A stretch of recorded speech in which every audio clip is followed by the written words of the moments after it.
This is resistant chicks. Let's go see if we can catch Leah and Michelle off guard.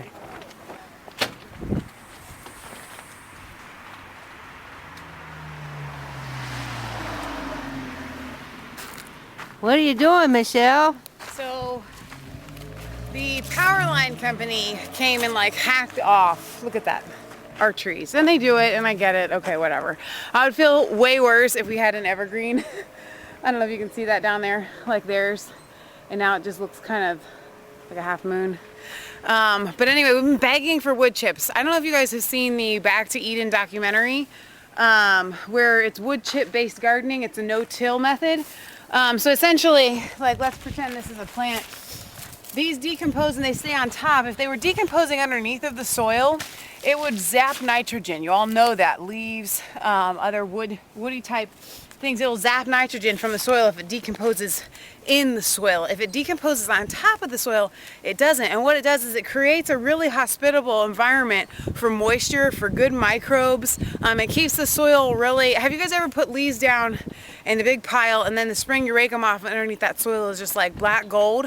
Well, that's essentially what you get with the Back to Eden. So you can just put these on top, plant your vegetable or fruit or whatever inside in the dirt. You don't want to plant the vegetable in the wood chips. You plant it in the dirt, and then you kind of cover it back up, and then it grows. And potatoes, sweet potatoes, things like that are super awesome for this because you can just kind of like spread it, you know, aside and pull the potatoes. You don't have to work really hard with a tiller or a plow. You can literally move the wood chips aside with your foot, as the guy that does the documentary, Paul, as a Christian, tells you in the show. And it's, if you think about it, why is it that when we try to grow things, they don't want to take off and they don't really flourish? When you look at a forest or a field with all the flowers and plants out there, that they're just flourishing and going crazy, and God's really the best gardener in the world. So we are just trying to replicate, as Paul says, what God does. And you see a forest, you see down trees, and you know, we think of them now as being kind of a blight to the earth, as kind of being a detriment or something, but they really, that process of being broke down by all the microbes and all the little bugs that get in there and break up that hard wood, and it gets all nice and soft, and it gives other animals some food to, or your chickens, they can piece on the little bugs that get in there. What's that building in the background? So that's our chicken chapel. Our wonderful Kansas Matt Stoskov. He built that completely out of pallet wood, except for obviously the roof. And so that's our chicken chapel. They go in there to roost at night. They lay their eggs in there. To the back of that, we have a little run that we have completely covered with plastic right now for the winter. That's if they're not laying eggs on the hay pile. We think they're sneaking. We're working with the United States government to come up with a pig-human hybrid. We got some chimeras. He's kidding. Nope, not kidding. But when you're doing this wood chip deal, you got to start with a good 4 to 6 inches of really good topsoil. Right. And it's the first year is not going to be as good as your next year's, because as this breaks down, you don't. A lot of people are like, don't plant with wood chips. It steals the nitrogen. You're not planting in the wood chips. The wood chips are your mulch on top. You're planting, and you want to start with good soil, so you might have to truck it in or make it yourself. It's kind of hard to add it in later. So yeah, start with good soil, and then. But if you are in a really arid or a depleted area, then you don't have to worry about it. If you do have time on your hands, you can just put the wood chips We've down. done that in various it creates areas here. new soil, and it's just incredible for growing. Especially if you put a bunch of leaves down first. Like some of the best soil we've ever created is where we had like tons and tons of leaves over like a year and a summer. Let it go a summer through with a bunch of leaves. Like I'm talking like leaves, and that next year, bam, best soil ever. So there's go ahead. One thing I recommend is a lot of municipalities, especially maybe not necessarily big giant metros, but small towns, they have community-wide areas where people can just dump all their wood chips and limbs and leaves, And a lot of times you can go back and harvest that nutrient-dense soil for free for your yard. And you can either scoop it by hand or bring a tractor down there and scoop it. But I recommend that if you want to add to your soil. We actually had a blacksmith that made this. This is like the world's best scoop. If you can find something roughly this big, it's got these solid tines.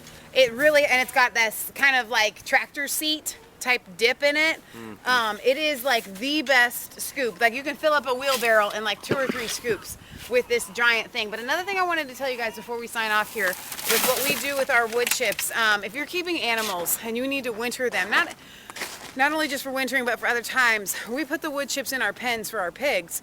And what it does is as it breaks down, it creates an immense amount of heat.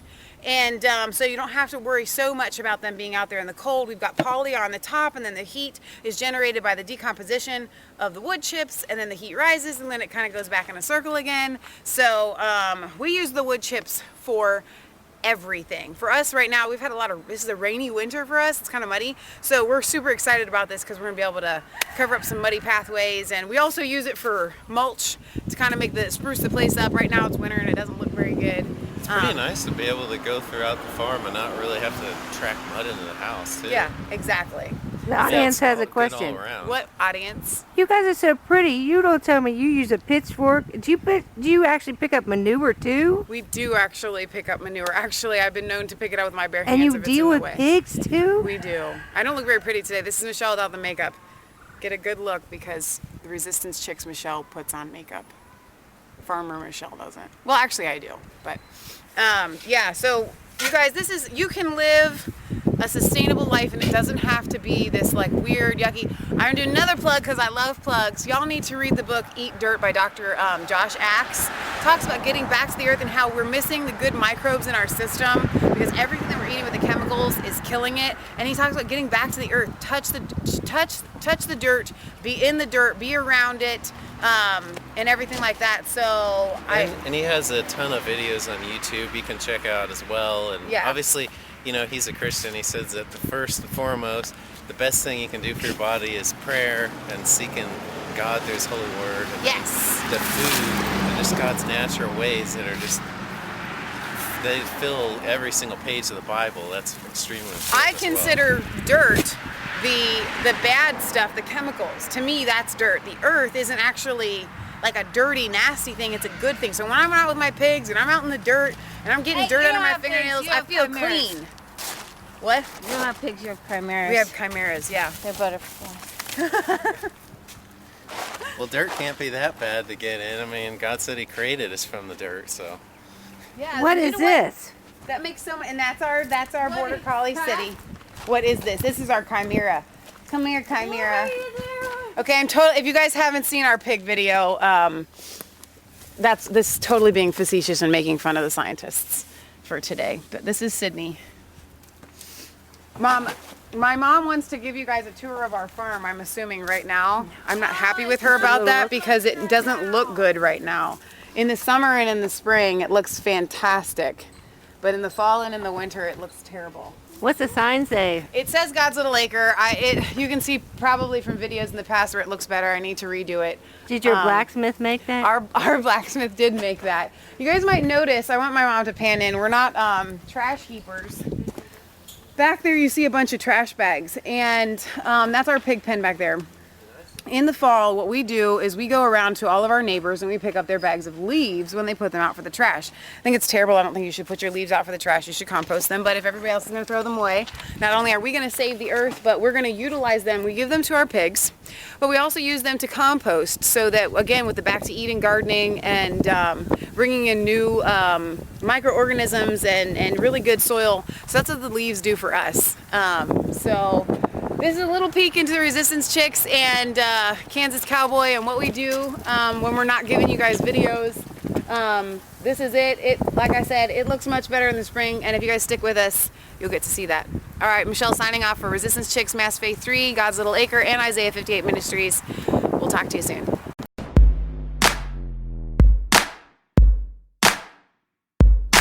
I was cold all alone, no place for home every day, so afraid. she called my name.